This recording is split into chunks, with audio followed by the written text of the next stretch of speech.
Bhagavad Gita, chapter 2nd, verse 6, we will study today. So please recite after me.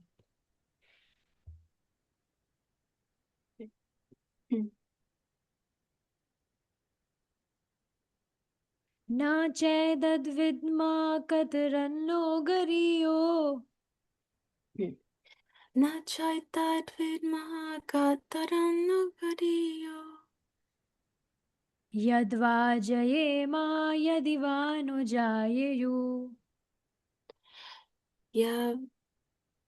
यद्वा जयेम यदि वा no जयेयुः यानीव हत्वा न जिजीविषामस् यानेव हत्वा न जिजीविषामः ते तेव स्थिता प्रमुखे धार्तराष्ट्रः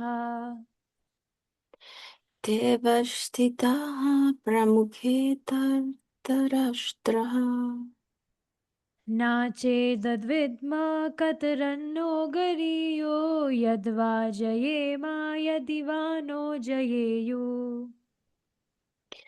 न चैतद्विद्मः कतरन्नु गरीयो यद्वा जयेम यदि वा नु जयेयुः यानेव हत्वा न जिजीविषामस्तेव स्थिता प्रमुखे धातराष्ट्रः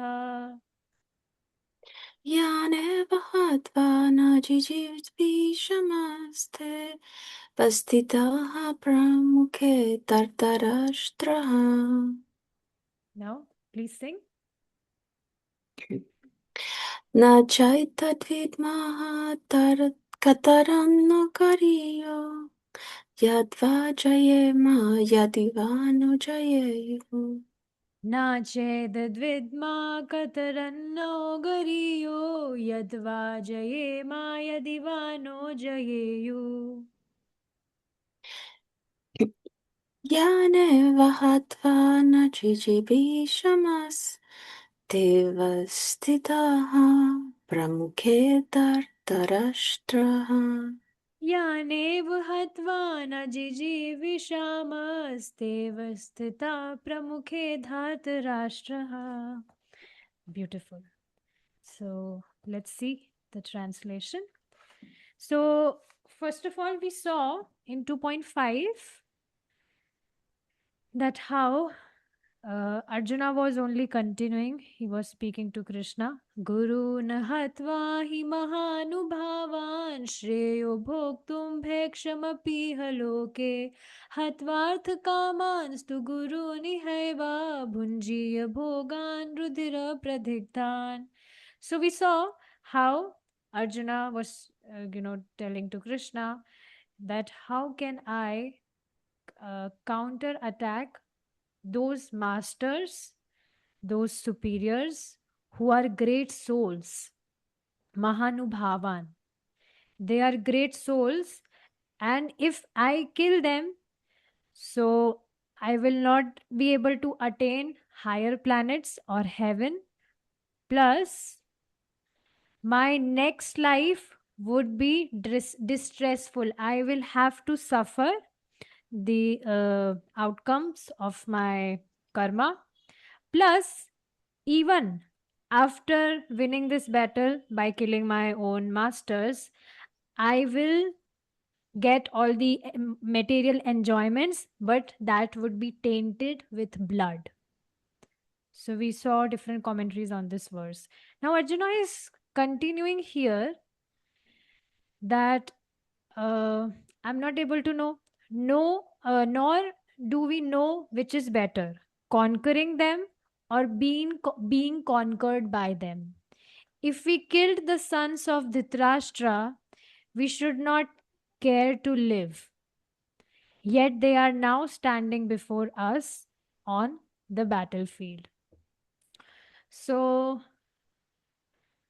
in previous verse, Arjuna was saying that it is not certain that I will definitely win or have nice life in next life.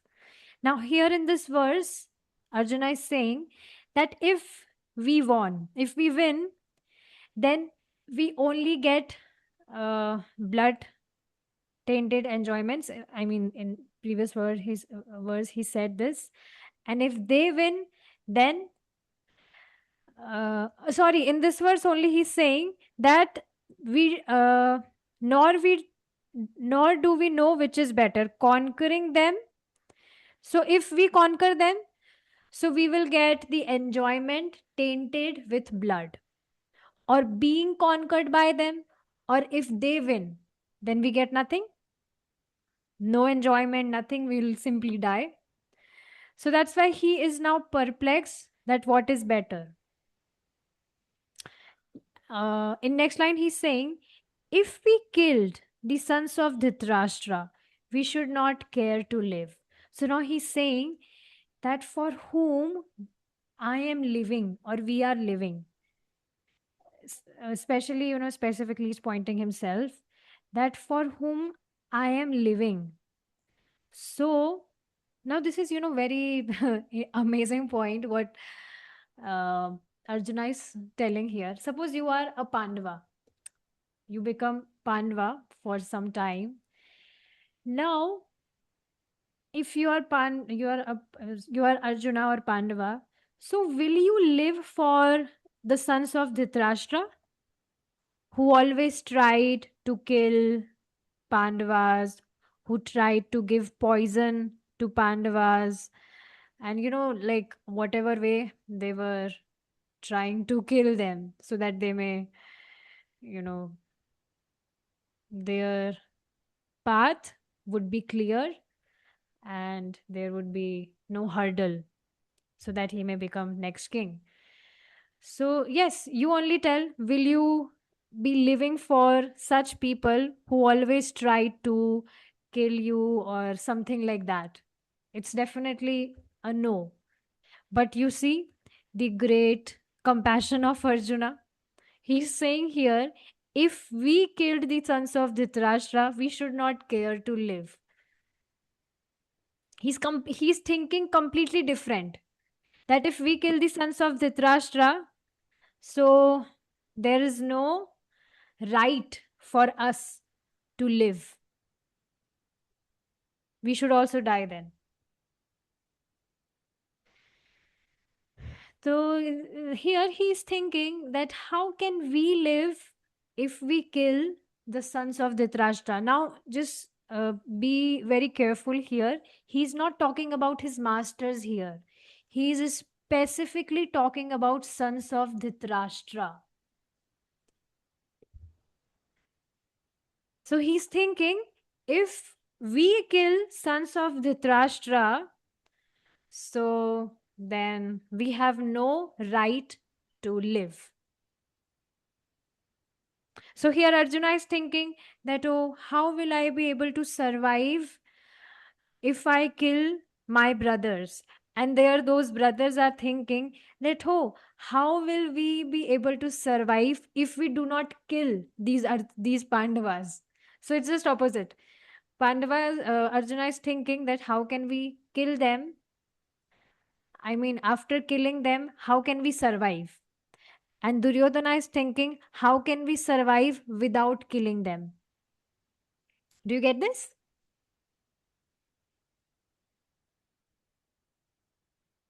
Yeah, yeah. Yeah, I see what he's saying. So, in first chapter only, you can see when Duryodhana uh, came to Dronacharya and he tried to disrespect his own master by saying, Pashyatam Panduputranam. Just look at those sons of Pandu. They have arranged an army so nicely. So, when, with that tone, when he was saying this to Dronacharya, then only it was showing his extreme jealousy for Pandavas. And here Arjuna was ready to give the whole kingdom. Now, whole kingdom means whole planet Earth. So, yes, we should understand Hastinapur was the main kingdom, and other cities were sub kingdoms of Hastinapur. So, main king uh, was of Hastinapur. So, this whole earth was under that king who was a king of who was the king of Hastinapur. So, right now, the king was Dhritarashtra.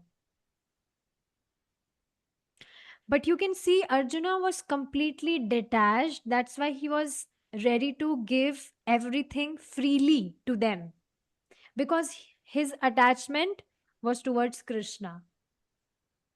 So he had nothing to do with this world. That's why he was ready to give it freely. And basically, from the very first line, we can see he was not able to decide, nor do we know which is better. He was not able to decide that what is dharma, what is adharma, what should I do, what should I not do. And because of this reason, in next verse, he will surrender himself to Krishna. That, oh Krishna, now I am your disciple. I'm not able to decide what to do. So you please guide. So in next verse, he will surrender himself to Krishna.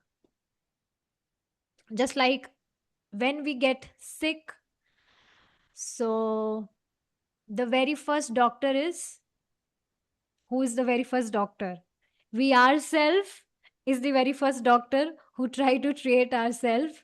But after few days, when we see that, oh, I'm not able to do it by myself, then we surrender ourselves to the doctor. So same way, Arjuna was trying to handle this situation by himself by giving so many arguments to Krishna, but now he's not able to decide and he will surrender to Krishna.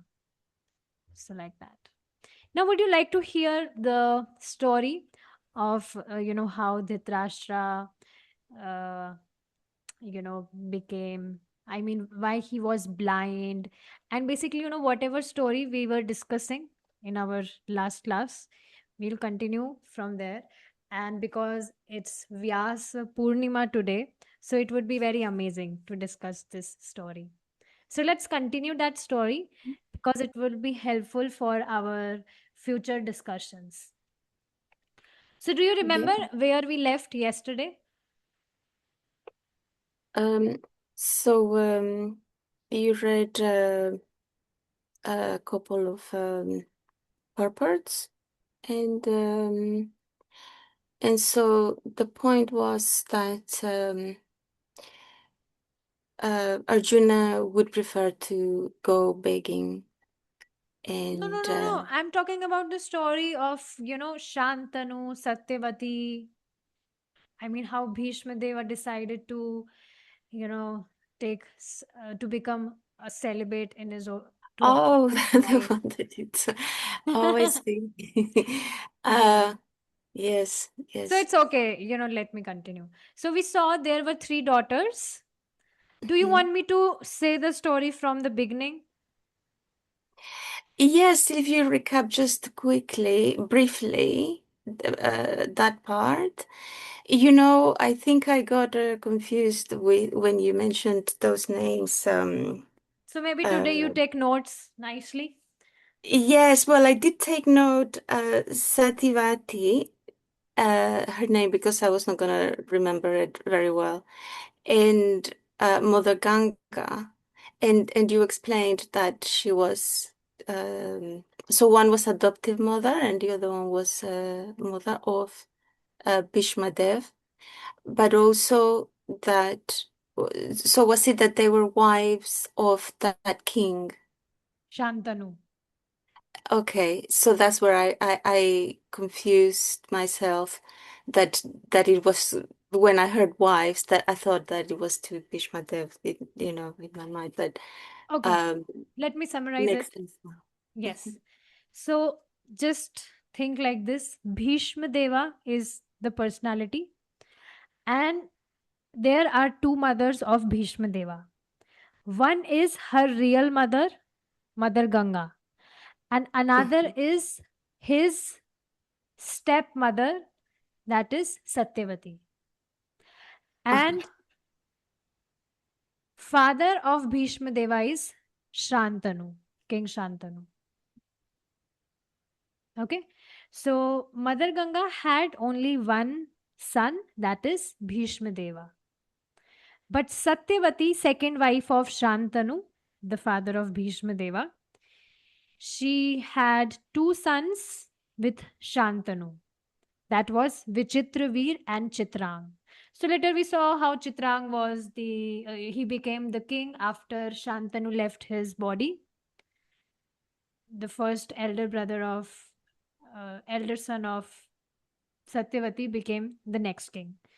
Then when Chitrang left his body, so next king became Vichitraveer, another son of Satyavati.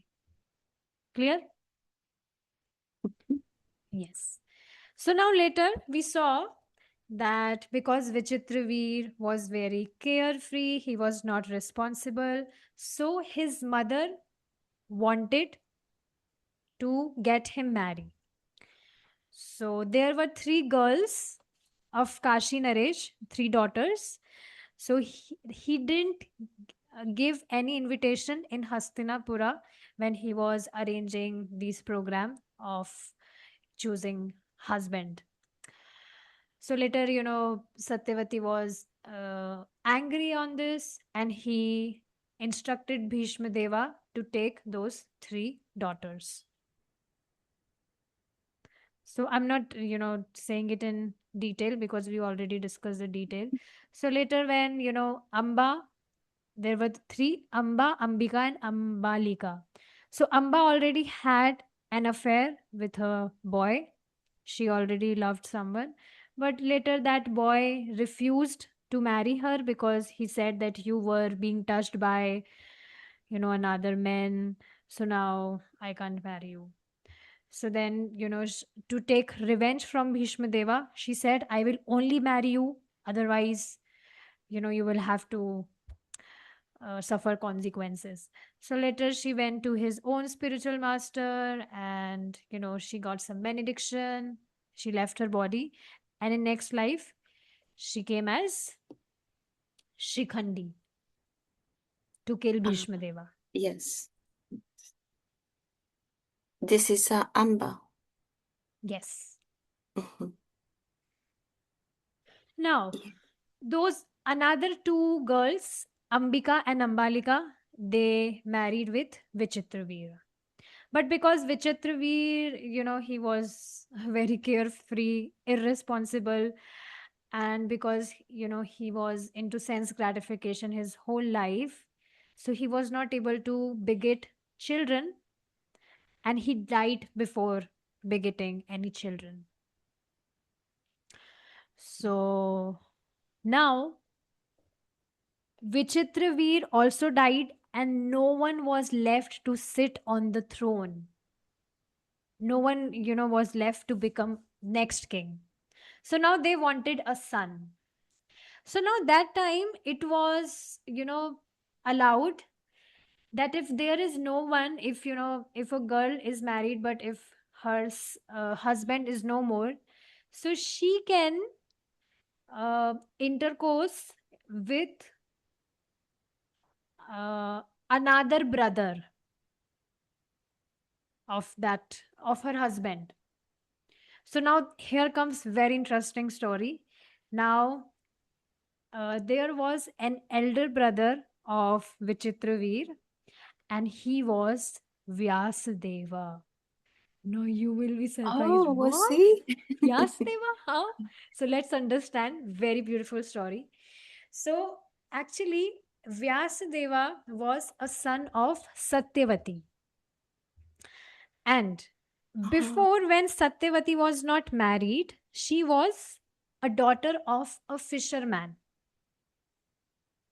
So, once she was going somewhere, and on the way, one sage came. Do you remember the father's name of Vyasadeva? We discussed it. yeah, that was one question that no, I don't remember. It's Parashar Muni. Please note it. Ah, Parashar mhm. Muni, father of So he's Vyasadeva. married to Satyavati. No. We will, Oh, okay. So see it's the a different story. one. Okay. So yes, Satyavati, she was a daughter of fishermen, and once she was going somewhere. So Parashar Muni stopped her and put a proposal to her that, soon an incarnation of Lord will incarnate. Mhm. And it was supposed to be by him, by Parashar Muni. So, we can see here also in the case of, we can see Kapil Dev. You might have read in Srimad Bhagavatam. Yeah. Kapil Dev Mm. also appeared as a son of, I don't remember her name. Probably it was Suruchi. Because he was always reading and instructing to his own mother about the Lord, Yes, but I yes. don't know her name.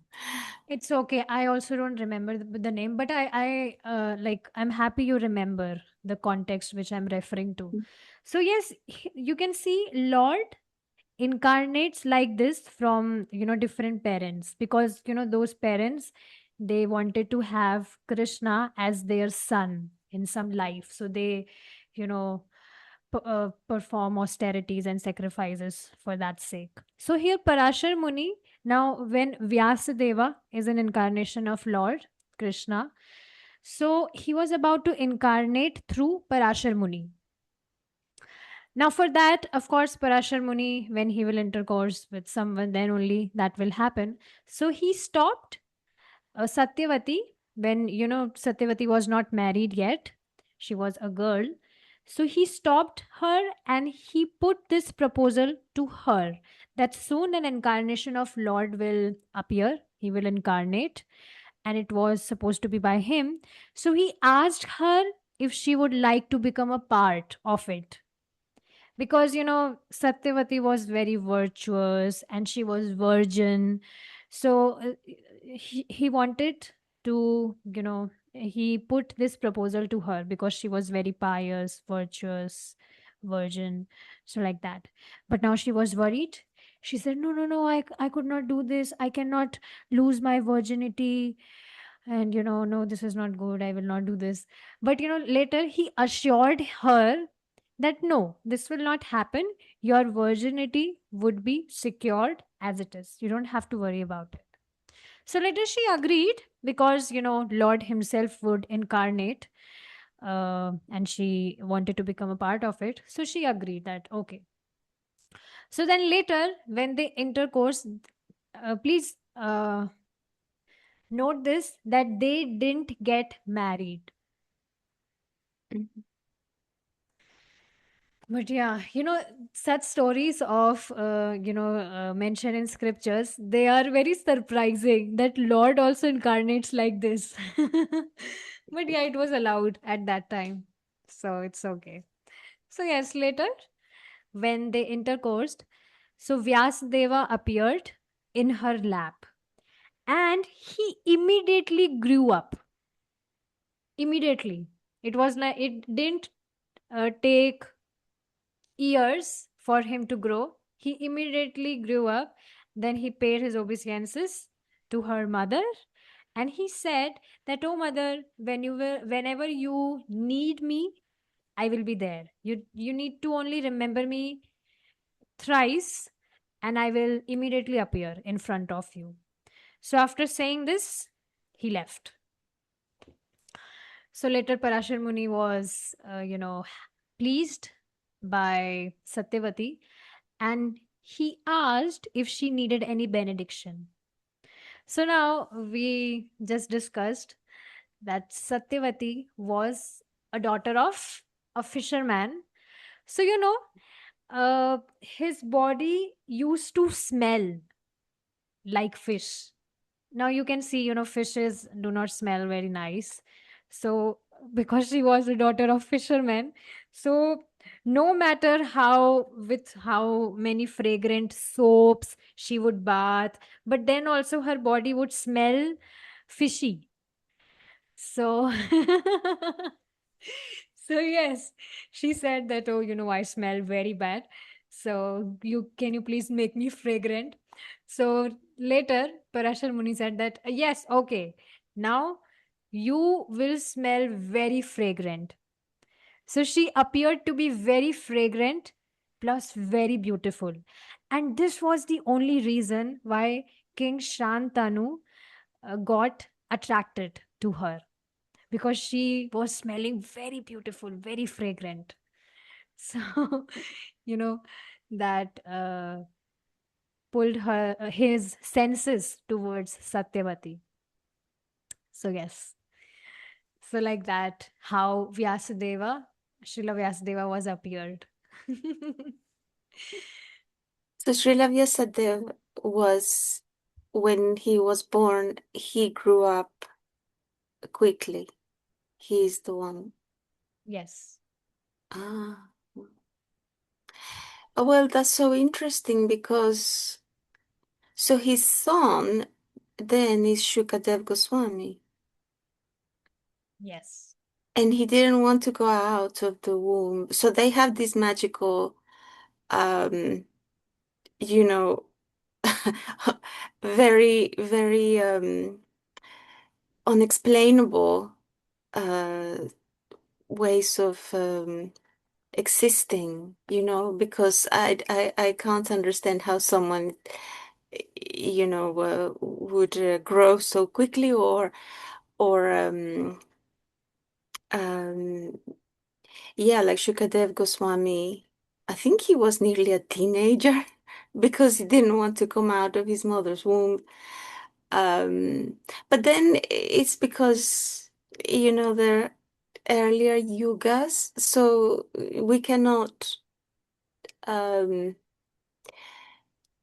we don't have the same understanding of how things were different then.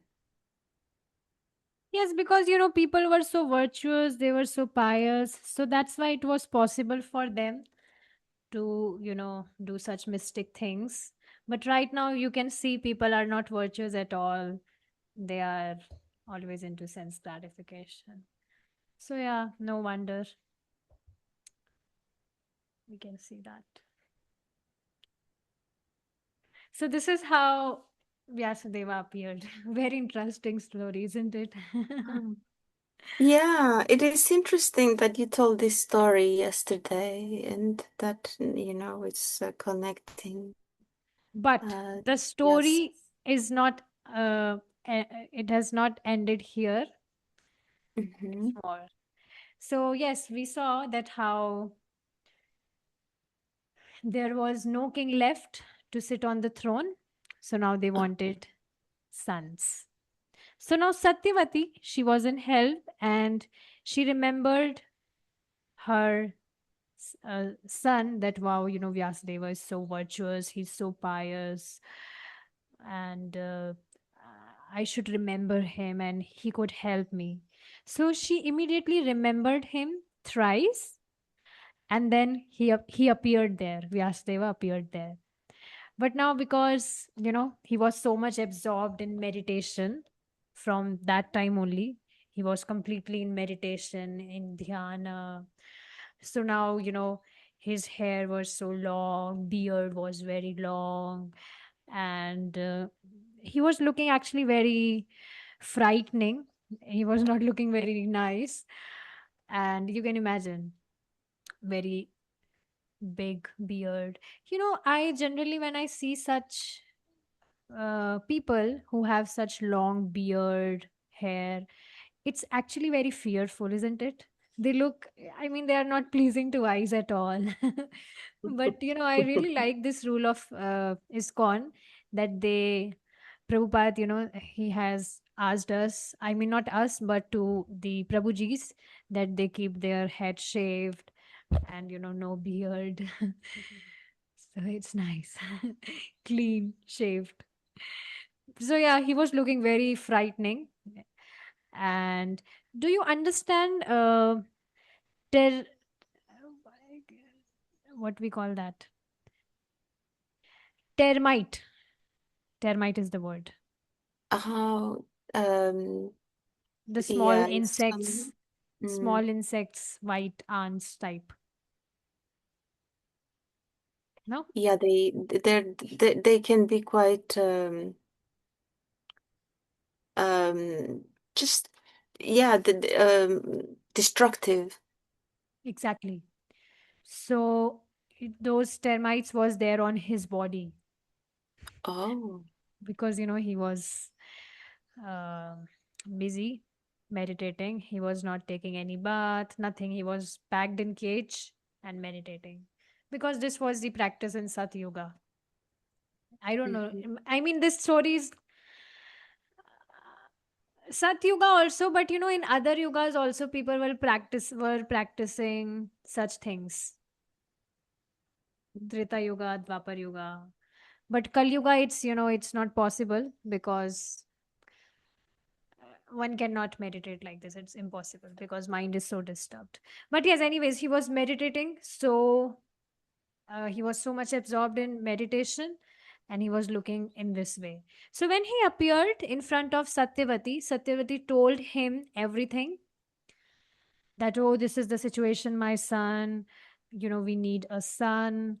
And yeah, please help. So Vyasadeva, he was ready to help and he gave her two options. First option is to get a very intelligent, wise, and good looking son. Those two girls, Ambika and Ambalika, they need to perform austerity for some time. This is first option.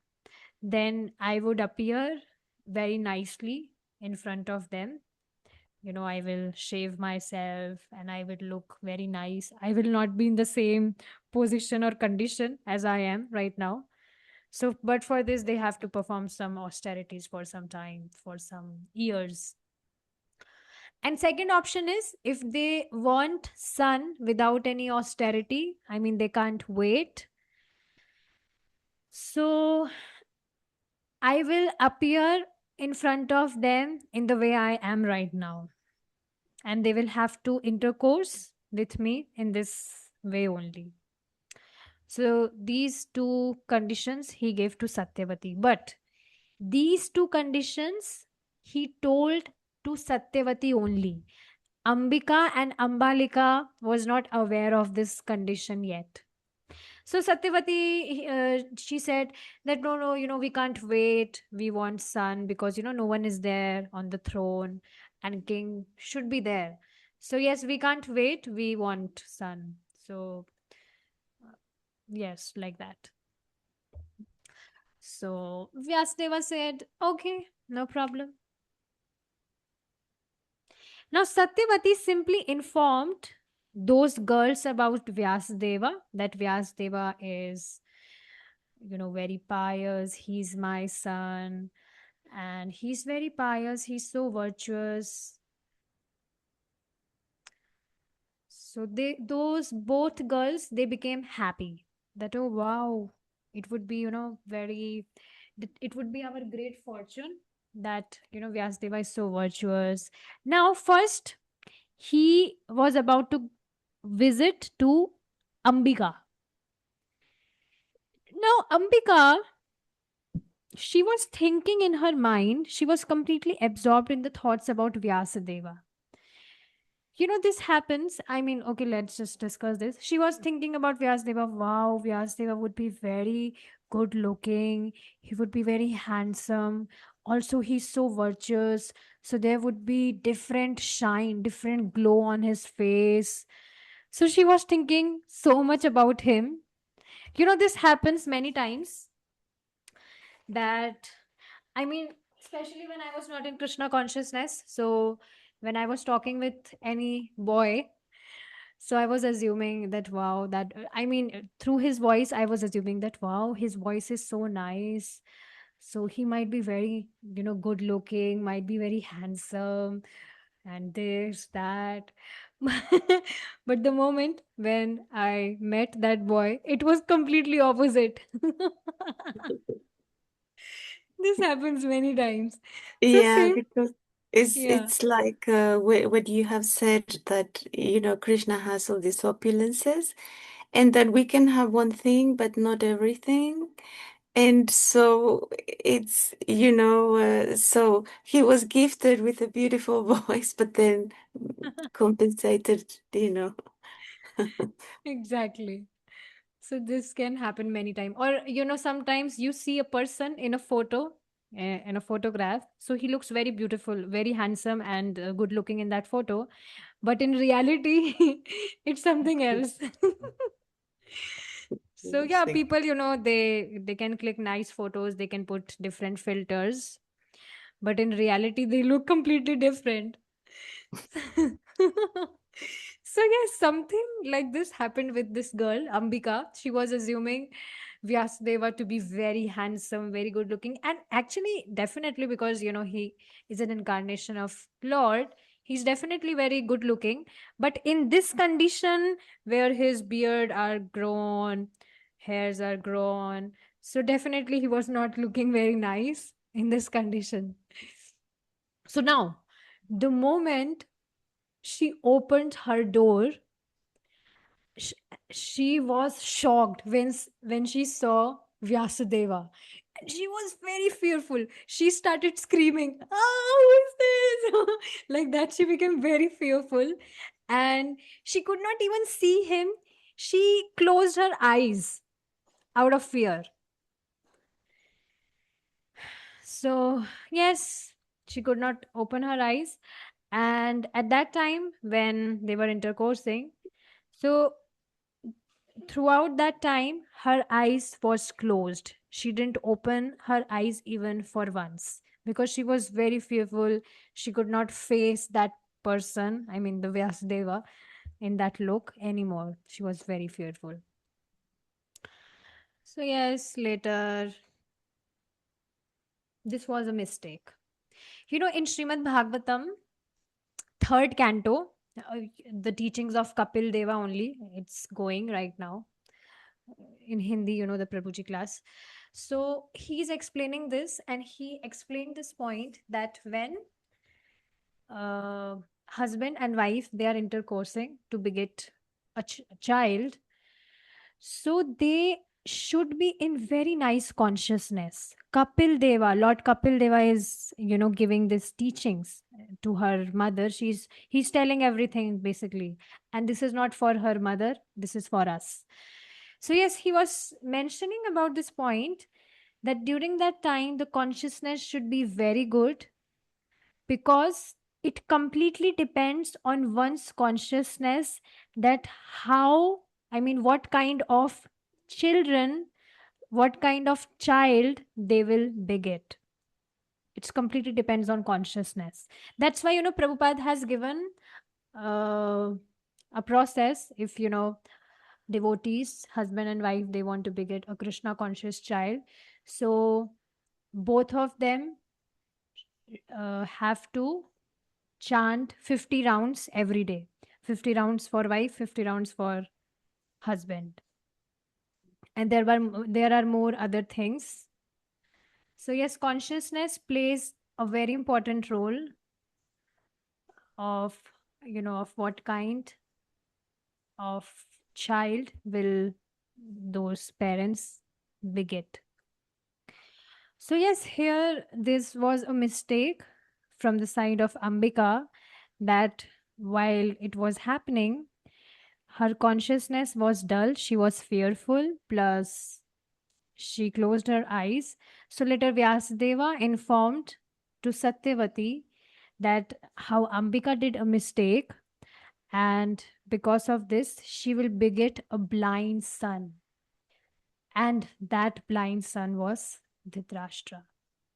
So this is why Dhritarashtra uh, was blind. I see. Um, that's very interesting. So there's that um,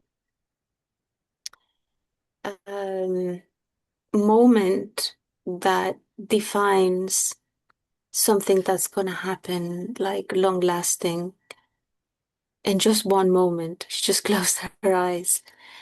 Um, yeah, that's very interesting, because um, it's kind of magical. I mean, in this case, it was an unfortunate thing, but like I'm seeing it, like it could be a good thing too.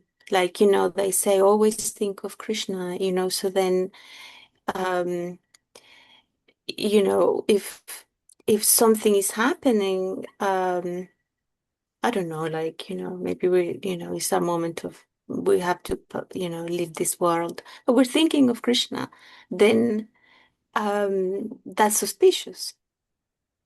True. Um, and yeah, so it's like a defining um key moment that has determined that. So I find that's very fascinating, very powerful. Like people don't think about these things, you know, all these details. So, yeah, thanks for telling that story. Um, um, yeah, it Yeah. is.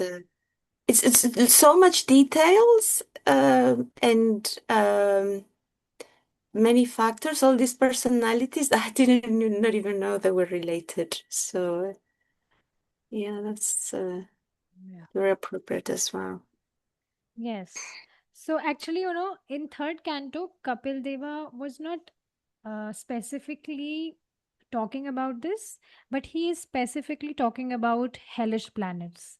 That, what kind of people, by committing what kind of sin, they go to hellish planets. So, yes, he was talking about abortion. People who think that, abortion is not a sin, it is the most sinful activity, because, people who abort a child, then they also have to being aborted like this for many lifetimes. So aborted means he will be there in the womb, but then he will not be able to come out. He would be killed inside the womb only. This is the meaning of abortion. But people think that no, it's not a child, it's some kind of seed or something like that. So it does not matter. But it's not like that. And it's mentioned in Srimad Bhagavatam. And Kapil Deva, Lord Kapil Deva himself is telling about this thing. So yeah, during that time that Prabhuji was explaining about this matter, that how consciousness plays a very important role while begetting a child, because whatever kind of consciousness a person, those couple will have at that time, so it will attract that kind of soul in the womb of mother. This is connected, it's very deep, that whatever kind of consciousness they have during that time while intercoursing, so that consciousness will attract that kind of soul. So like that. Yeah. So it's not by chance that any soul gets he take birth in a devotee family. It plays, because the consciousness of couple was such that they want to raise a Krishna conscious child, so they attract such soul during that time. So yes, this is the reason why a devotee child take birth in that family, a Vaishnava or devotee family. So like that. But again, it's not connected with this thing, just like how we got association of devotees and we became Krishna consciousness. It is not connected with that thing. This is causeless mercy of devotees or of Prabhupada or of Krishna, that by their mercy we are Krishna conscious, because we were not Krishna conscious from our birth. But this is also a great fortune. So like that. So yeah, later, little stories still left. So later, Vyasadeva was about to go to another girl, Ambalika. Now, Ambalika, she was very wise. She already heard about, what Vyasdeva informed to Satyavati, that what mistake Ambika did, and because of that reason, she will beget a blind son. So now she decided to be very careful and very conscious so that she may have a nice son. Now she already knew how Vyasdeva would look, and she was not expecting anything that how Vyasdeva would look, like Ambika. And she decided that no matter what, I will keep my eyes open. I will not close my eyes like Ambika because I don't want to beget a blind son. So yeah, I will keep my eyes open no matter what. So when Vyasdeva he came to Ambalika. So now Ambalika was also very fearful when she saw Vyasudeva. You just, you put yourself in her situation when any person who looks so terrible, so horrifying, you will run. Oh, who is this? It's very terrifying. We cannot, see or deal with such person. So yeah, same way. Ambalika was also very fearful when she saw Vyasdeva, but she decided she will not close her eyes no matter what. But she was very fearful. So throughout that time when they were intercoursing, she was very fearful throughout the time. But yeah, she didn't close her eyes. So later, when everything was done, Vyasdeva again informed to Satyavati that yeah, she will beget a very good looking, very wise, very intelligent, sharp minded boy. But that because she was very fearful during this time, so her son will also be very fearful and diseased by health from health. And yes, that son was Pandu. So yeah, Pandu was not very nice in health. He often used to get disease and sick. So like that. Oh, so Dhritarashtra and Pandu are sons of Vyasadeva. Yes. All right, so this is not something that we immediately have that understanding when we're reading Bhagavad Gita, but um yeah, I guess yeah, if you stick around for for the understanding the story, then it starts to make sense and you're getting more and more. Hmm. Yeah, like even Vyasadeva himself, so he's a compiler. So even he puts these stories together. And I find very interesting how he has compiled because we have this understanding of time, like it's linear, like it is like a line, and it's not like that. It's because like these stories, like Srimad Bhagavatam, you know, you get some part of what happens and then he may then tell you something else and because the sages are listening and they ask different questions, then may start talking about the creation of the universe, and then they may start talking about parts of Mahabharat. And I think like our minds are like that way too. We're not always thinking like everything is tidy. We think of something that happened yesterday, something we want to do next day. And they say our thoughts are very important. Um, the issue of time is not what we think. It's never what we think. And I mean, for me, time is so important because I tend to have slow nature and I want things to be perfect a lot of the time. and it takes me a long time to do things. So I'm always like, oh, I want enough time, I want enough time. And but um Shri Krishna, he is time himself, isn't he? He's a Kala. So when I get that understanding, I kind of relax because it's like I can't control these things. Yeah. Yes. So, it's okay if we are not perfect in this world because it doesn't matter. All what matters is that we are practicing Krishna consciousness. And on that also, what matters is that we are chanting our rounds every day and we are hearing about Krishna and consuming his remnants. These three things are very important. If we are not able to do many things, if we are only able to do at least these three things, then also it's very nice. So, later, Satyavati was distressed. She was depressed that, oh, both the sons, uh, you know, both of those girls made such mistakes. And now both sons would be like this. One would be blinded, one would be diseased. So now she requested to Vyasadeva one more time that please, please, we want to have a very nice son. So please, you help us one more time.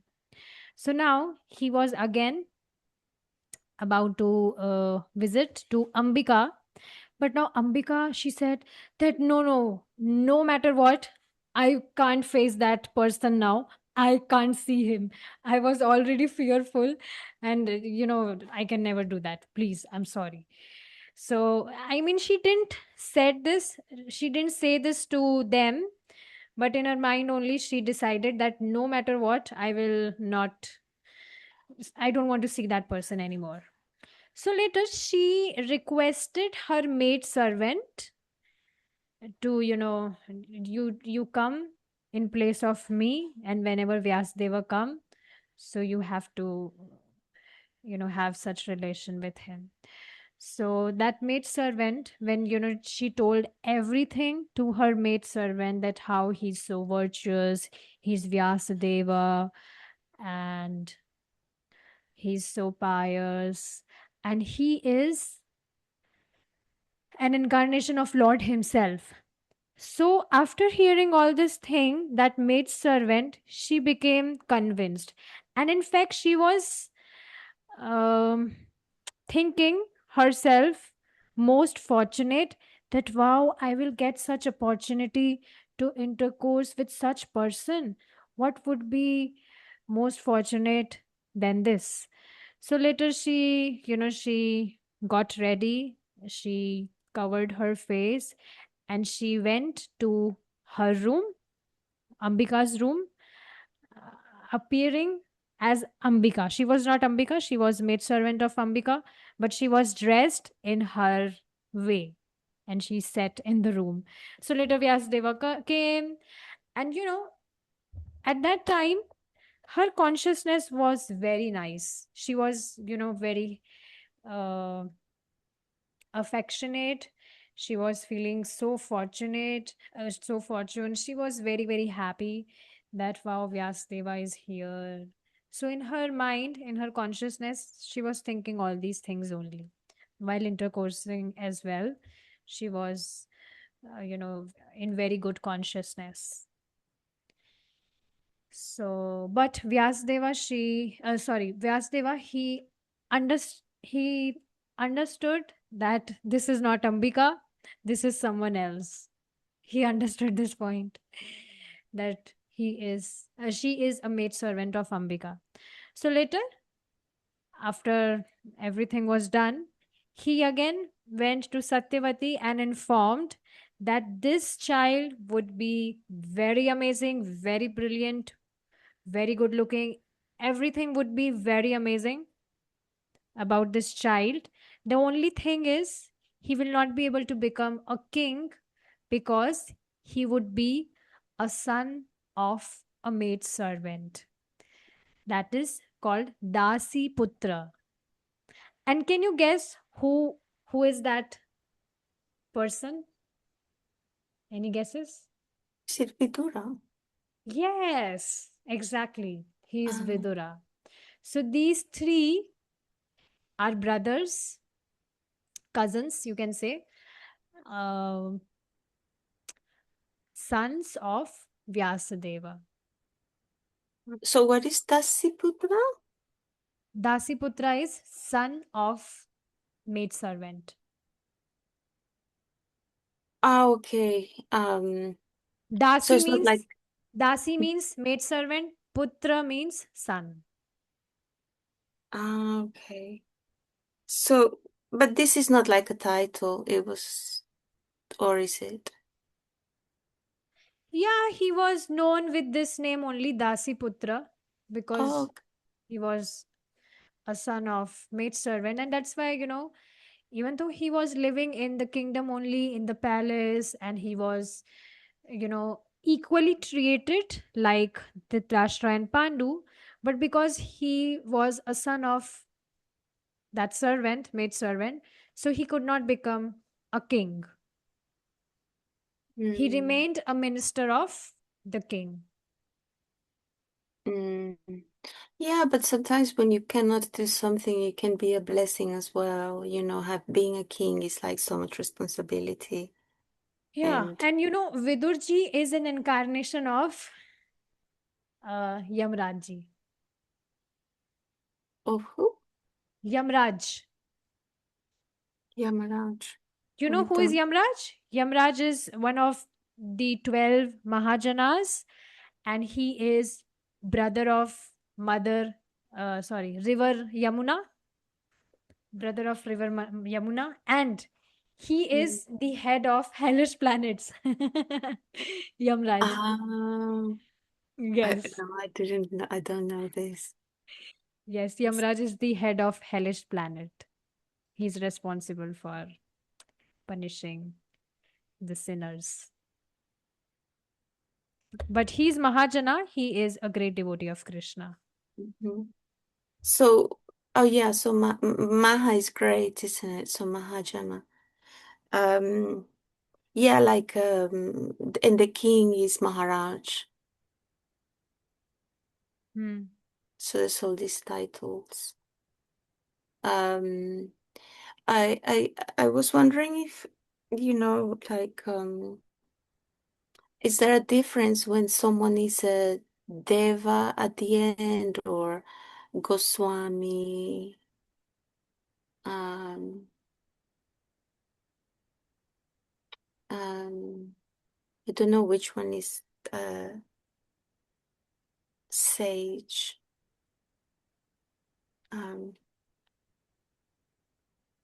yeah, they have different titles, don't they? So I sometimes was wondering um why we say like Jiva Goswami or Shukadev Goswami. Goswami means who has, win a victory on their senses, is Goswami. Really? Yes. Ah, Who are not the servant of senses. That is Goswami. like conquering their senses. Yes. Oh, that's a very, very interesting title. Oh, I see. So like they are very high. So, see, you can see you can understand it nicely. Swami means king, and Go means we see that Govinda, Krishna is Govinda because he who gives the pleasure to senses. So, Go means senses, and Swami means who conquered the senses. Mhm. And Srila Prabhupada, he's Swami, isn't he? Swami Srila Prabhupada. A.C. Bhaktivedanta Swami Yes, Srila yes, Prabhupada. yes. And you told me his name was Abhay, that is Sure. means fearless. Yes. I can't remember his other Abhay name. Charana Ravinda, one who is fearless and taken shelter of the lotus feet of Krishna. Oh yes, yes, that's a very nice one. Mm. So even Yeah. in his pranam mantra it comes Krishna Prishthaya Bhutale. Krishna Prishthaya means dear. One who is dear to Krishna on this earth. That is Prabhupada. Ah, Tirtha Krishna. Yeah. Thank you. Yes. So I hope you like the story today. Vyasadeva. It was very. Yes, these stories are so fascinating, and um, yeah, Yeah. So now we know the reason why Dhritarashtra was blind from his very birth. And other, we know everything. Every, like, we know the history now. mhm, So it's nice. And it's important that we understand these things in detail. It mhm. becomes easy to understand further topics. So, okay, with this, we will stop here. Thank you so much for your time. And we Thank will you. hopefully meet and continue our this verse tomorrow, if Krishna is willing. Thank you so much. Srila Thank you. Prabhupada ki jai. Jai, Srimad Bhagavad Gita ki jai. Jai, Hare Krishna. Hare Krishna.